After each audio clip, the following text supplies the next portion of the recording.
Good morning. It is. So we're talking about allowing, and that's the part that I've been struggling with lately. So think about what you want. You launch your desire. Trust and expect that it's coming. Easy words. Trust. Easy words. Trust and allowing are the same thing. So then do you just let go and just kind of wait for it to come, or should you be thinking about it every day? Or Well, the thing is, the universe doesn't hear what you say. The universe hears what you mean. So since every subject is really two subjects, what is wanted and the absence of what is wanted, sometimes, let's say that the subject is you want more dollars, you want more money. And so you keep thinking about it. But since plenty of dollars are on one end of this stick and not enough are on the other, every time you pick up that stick, you activate it where it is. So if you've been feeling not enough dollars, then talking more about it just keeps active the vibration that you've already got going on. So what you want to do is find a way of talking about it in a softer way, in a way that has less momentum, in a more general way. So a good way to do that is to think about why you want to allow whatever it is that you want. Because the more specific you are, then the more you activate it right where it already is. So you want to find a different way of doing it.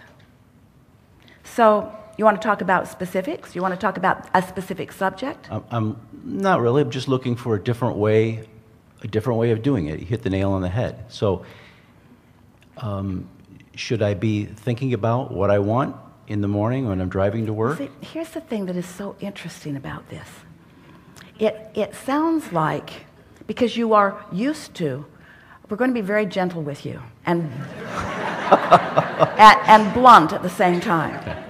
You are so accustomed to efforting in order to overcome your contradictory vibration that then when we start talking to you about these things, you want to do it with this too.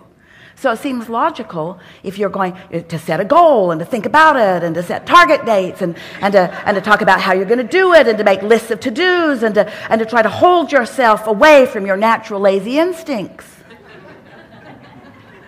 Where what you're really wanting to do is first accept that you've already asked. Step one has already taken place. And step two has already taken place too, because Source has answered it, and what you want does already exist in a vibrational reality. Now, we know that's annoying. We wrote a whole book about that vortex. You were so kind to read it. Wave Esther's hand around. This is everything you want is right there. Just go in there where it is and get it. People began thinking. No one ever said it out loud, but Abraham, okay, I get it. Everything's in the vortex. I want my money to come out of the vortex into the bank. I want it to be and so that's really what we're talking about here. We're talking about how you can move those thoughts into something that is tangible. So the way you do that is by understanding that you've already asked and that it is already vibrationally there, and that you have to find some way of creating a vibrational atmosphere, your point of attraction, that allows it to be realized by you. Sometimes as we project that thought to Esther, she starts to say, so that it can be revealed to you. But that's not quite accurate, because it's always being revealed to you. The path of least resistance is always being offered to you. But if you're in a vibrational state of being or a mindset where you can't see it, then you don't realize it. So the key to allowing all of this is to create an atmosphere that helps you to realize it. Stay with us. You're really going to like this, because it's moving beyond anything that we've talked about before relative to this.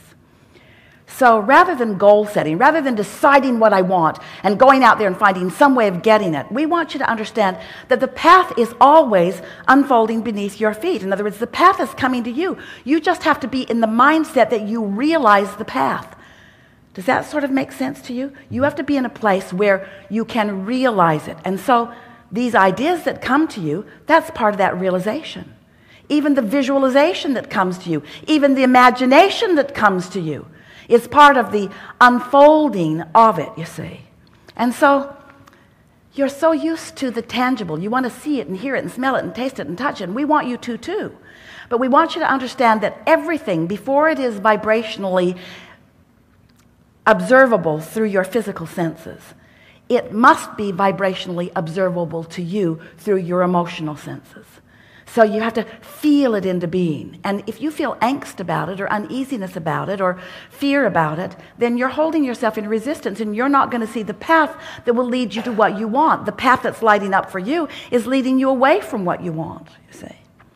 So that's why we say, if you can be more general about it, more general about what you want, talking about what you want and why you want it, causes you to create a better vibrational atmosphere, and then things occur to you. Don't you know it? Haven't you had the experience where a good idea just occurred to you? It felt like it came out of nowhere. Well, it didn't come out of nowhere. It came out of source energy's awareness of who you are and what you want. Let's make it more clear. Source knows where you stand in relationship to everything you want and knows many, many paths to help you to get to where you want to be. But we want to say that different. Rather than saying to get you to where you want to be, what we want to say is for you to be in a vibrational mindset that allows you to be aware of the path that is beneath your feet. It's the realization of the ideas, you see. And so what you all have been calling visualization and imagination are part of the manifestations that we're talking about. We're going too fast for you. We're going to start in a different place. You're going to get this. It'll be easy for you to understand. So step one is contrast causes you to ask. You put stuff in your vortex that hasn't manifested yet. It's annoying to you because you want it. You can't spend it yet. You can't sleep with it yet. You can't have fun with it yet. And so it's over there. Blah, blah, blah. So I want what's in the vortex to come into my human experience. So now I'm preparing myself for the realization of it. So what are the first evidences of the manifestation? The first manifestation, and we want to call it a manifestation because it's visceral, you can feel it, is the emotion that you feel. So when you feel calm, when you feel sure, when you feel excited, when you feel eager, when you feel anticipation, when you feel even hopeful, when you feel confident, those emotions are manifestations to let you know that you are in the vibrational vicinity of what you're asking for. And if you could maintain that, don't talk to others who can't see in your vortex, and don't beat the drum of what is. In other words, hold yourself in that expectant place as best you can. So those emotions are the first manifestations. Next manifestations are thoughts begin occurring to you. Ideas begin coming to you. Good ideas begin coming to you. Ideas that make you feel excited begin coming to you. Those are manifestations too. You actually see things in your mind's eye. They begin coming to you. Your imagination kind of kicks into place. So can you feel the difference in what you were asking and in what we're telling you? Because for most humans who are so used to acting your way into what you want, pushing against the resistance that you've already set up, what we're encouraging you to do is to spend most of your time creating an environment that is conducive to you realizing, so that you are the receiver of the idea, so that you are the receiver of the vision, so that you are in the right place at the right time when somebody rendezvous with you. In other words, so first it's emotions, and then it's thoughts, and then it's visualization, and then it's people talking to you, and then it's people wanting to fund your project, and then. Never-ending support from all universal forces. You just have to prepare the atmosphere so that you can receive it, you see. Helpful? Yeah. So it's kind of like, that's like all like really easy and fun. I mean, that's what I feel. It's just be easy about it. If you all would give yourselves a break and do more things that make you feel good. Esther would say to Jerry would say, what do you think about taking a walk? I don't have time. What do you think about, let's meditate. I don't have time to meditate. And we want to say, you don't have time not to. Because there's leverage in alignment that is nearly indefinable. In other words, when you take the time for alignment, when you meditate, you stop thought. And when you stop thought, you stop any resistant thought. And when you stop any resistant thought, now you're in alignment with your own desires. And now, you can get on these rampages where it feels like impossible things are unfolding. People around you are standing in amazement